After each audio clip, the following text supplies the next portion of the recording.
Assalamualaikum warahmatullahi wabarakatuh. Halo teman-teman semua, perkenalkan saya Nabila Ananda Putri. Pada kesempatan kali ini saya akan menjelaskan tentang target costing dan life cycle costing.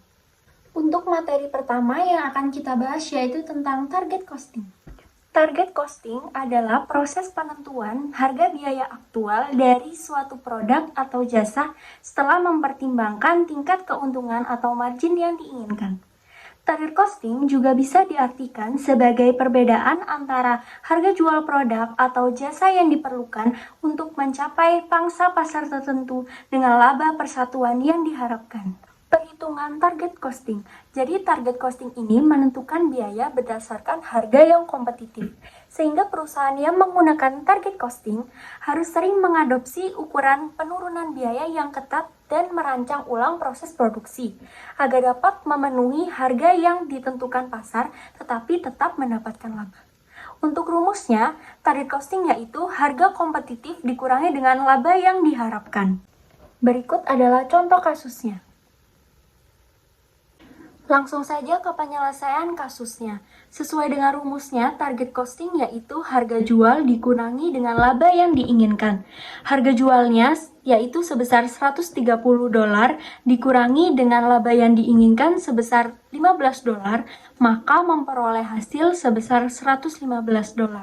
Jadi biaya target yang diperlukan Silverado Patch Inc.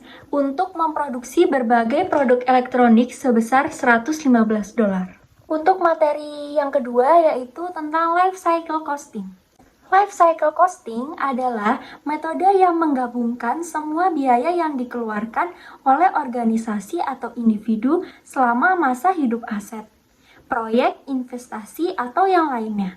Life cycle costing dikenal sebagai biaya seumur hidup. Tujuan dari life cycle costing yaitu untuk membantu manajemen memutuskan apakah akan melanjutkan proyek atau tidak, ataupun mengakuisisi aset. Selanjutnya yaitu ada proses life cycle costing. Yang pertama yaitu ada initial cost, kemudian yang kedua ada recurring cost. Recurring cost ini dibagi menjadi dua, yaitu operating cost dan maintenance expense. Kemudian yang ketiga ada disposal cost, dan yang terakhir yang keempat yaitu residual value. Jadi yang pertama yaitu biaya awal, adalah harga pembelian suatu barang atau biaya awal penyiapan jika ada proyek. Dalam kebanyakan kasus, itu juga termasuk biaya pemasangan. Kemudian yang kedua yaitu biaya berulang. Ini mewakili semua biaya yang terjadi setelah pembelian, yang terutama mencakup biaya operasi. Kemudian ada biaya operasi. Biaya ini terkait dengan penggunaan aset. Kemudian ada biaya perawatan. Biaya ini terkait dengan biaya perbaikan dan penggantian. Kemudian yang ketiga yaitu ada biaya pembuangan. Biaya ini terjadi mengacu pada biaya yang harus dibayar perusahaan sebagai ganti penggunaan layanan, produk, ataupun aset. Kemudian yang keempat yaitu nilai residu.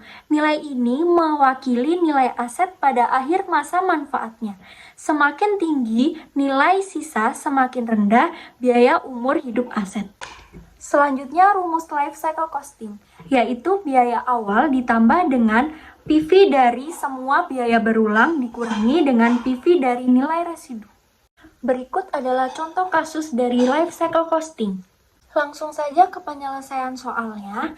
Diketahui biaya awalnya sebesar $12.000, kemudian biaya berulangnya yaitu perawatan dan perbaikan ditambah konsumsi gas, yaitu sebesar $1.000 ditambah dengan $3.500, maka hasilnya yaitu $4.500.